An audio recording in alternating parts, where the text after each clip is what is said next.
Hollywood glamorizes killers. It's fascinating and disturbing. So why do we become so obsessed with these killers?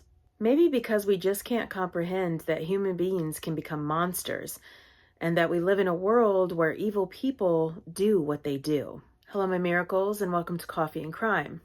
So grab your coffee and let's talk some crime.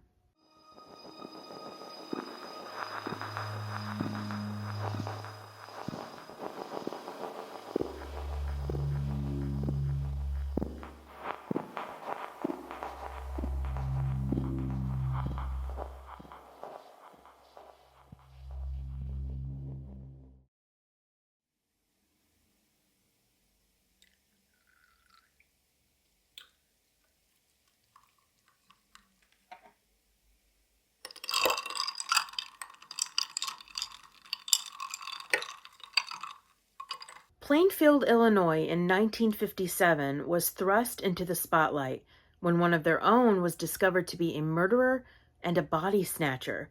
The second son of George Gein, a carpenter, tanner, and firefighter, and Augusta Gein, a highly religious woman, Ed Gein was shy growing up. His teachers observed strange mannerisms while he was in class, randomly laughing as if he had just made a joke. He idolized his mother, which would turn into obsession in later years. Living in La Crosse, Wisconsin didn't seem like the right fit for the family, so they moved to Plainfield, Illinois, and settled on a 155-acre farm. Ed would only leave the farm to attend school, and when he tried to make friends, his mother would punish him. But despite his stern upbringing, Ed did very well in school, especially in reading. Ed's father, George, was a violent and abusive drunk, and when he died of heart failure on April 1st, 1940, Ed and his brother Henry began to take odd jobs around town to help pay for the family's living expenses. Ed would even babysit for his neighbors and seemed to relate more to children than to adults. His brother Henry would go on to date a divorced mother of two and plan to move in with her. However, Henry was worried about Ed's attachment to their mother and would speak ill of her whenever Ed was around. This hurt Ed very much. On May 16, 1944, Ed was on the property burning vegetation when the fire became too much to handle. The local fire department arrived, and by the end of the day, the fire was extinguished and the firefighters had left. Suddenly, Henry Gein was reported missing by his brother. A search party was gathered, and shortly after, 43-year-old Henry Gein's body was found. He was lying face down. At first, it was said that his cause of death was heart failure, since there were no obvious signs of burns or injury. However, it was later reported that Henry had bruises on his head, and his cause of death was listed as strangulation. Oddly enough, the authorities accepted the accident theory, but never investigated it, and no autopsy was ever performed. With his brother now gone, it was just Ed and his mother, and that seemed perfectly fine. Ed's mother would suffer a stroke shortly after her son Henry's death, and then another after an incident in 1945, where she and Ed visited a man who lived nearby. The man, only known as Smith, was beating a dog to death, and a woman came out of the home yelling for him to stop. Augusta Gein was so upset, but not about the abuse and death of the dog, but by the presence of the woman, angrily calling the woman Smith's harlot. Her health would deteriorate, and on December 29, 1945, Augusta Gein died at the age of 67, and Ed was utterly devastated. He lost his only one and true friend, and now he was completely alone in the world. Holding on to the farm was what kept him going, and he would earn money from odd jobs around town. But instead of making the house his own, Ed boarded up the rooms his mother had used, including the upstairs, the downstairs parlor, and the living room, leaving them untouched. The rest of the house became dirty and unkept. Ed would live right next to the kitchen in a small room.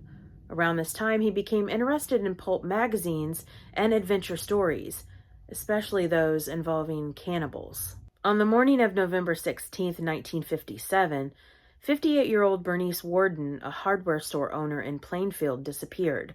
During that day, the store saw very few customers due to the deer hunting season. And at around 5 p.m., Bernice's son, Deputy Sheriff Frank Warden, walked into the store to find the cash register open and bloodstains on the floor. The evening before her disappearance, Ed had come to the store and was expected back the next morning for a gallon of antifreeze. A sales slip for the antifreeze was the last receipt written by Bernice Worden on the morning of her disappearance.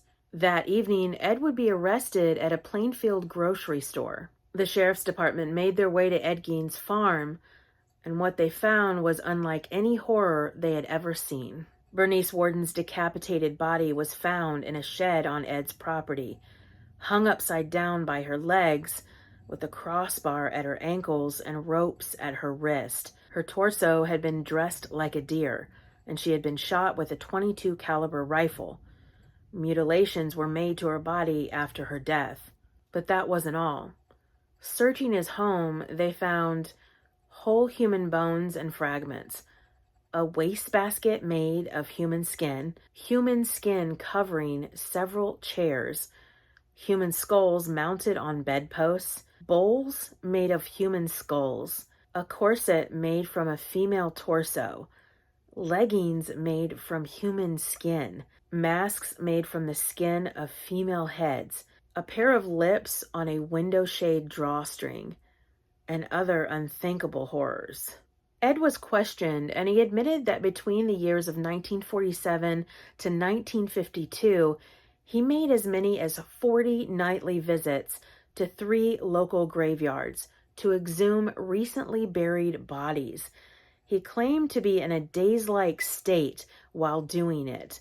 The bodies he dug up and took with him, he thought, resembled his mother.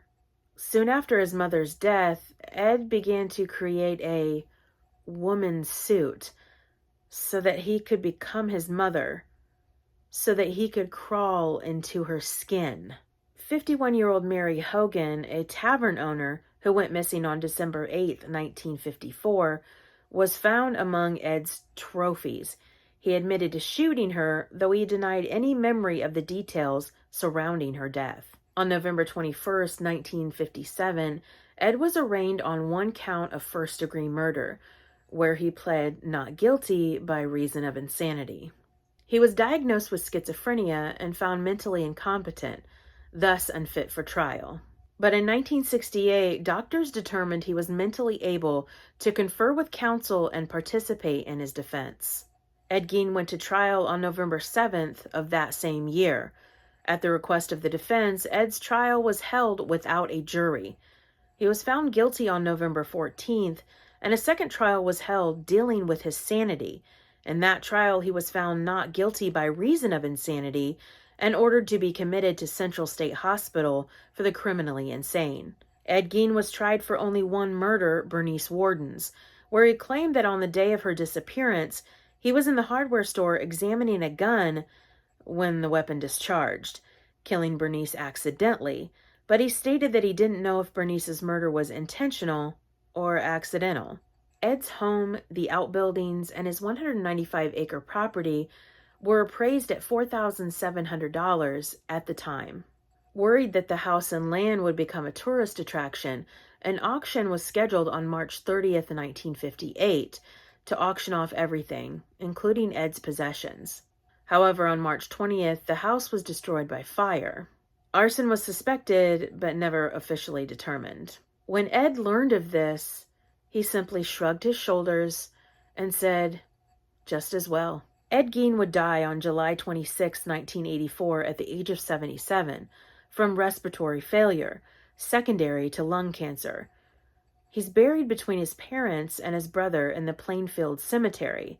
His headstone was stolen in 2000, yet recovered in 2001, where it was placed in storage at the sheriff's department, leaving Ed Gein's grave unmarked. Horror movies were created to make us feel unsafe and uncomfortable. So when a real-life monster emerges, Hollywood grabs onto it. Films like The Texas Chainsaw Massacre, Psycho, The Silence of the Lambs were said to be loosely based on Ed Gein. And while I, like many others, can fool ourselves into thinking, this is just a horror movie, the real truth was that Ed Gein was a real person and a real monster. a disturbed man with an unusual attachment to his mother. An attachment that led him to try to bring his mother back to life and to crawl into her skin. Thank you for watching Coffee and Crime. Join me next Saturday as I delve into the darker part of society with another episode of Coffee and Crime. I'll see you next time.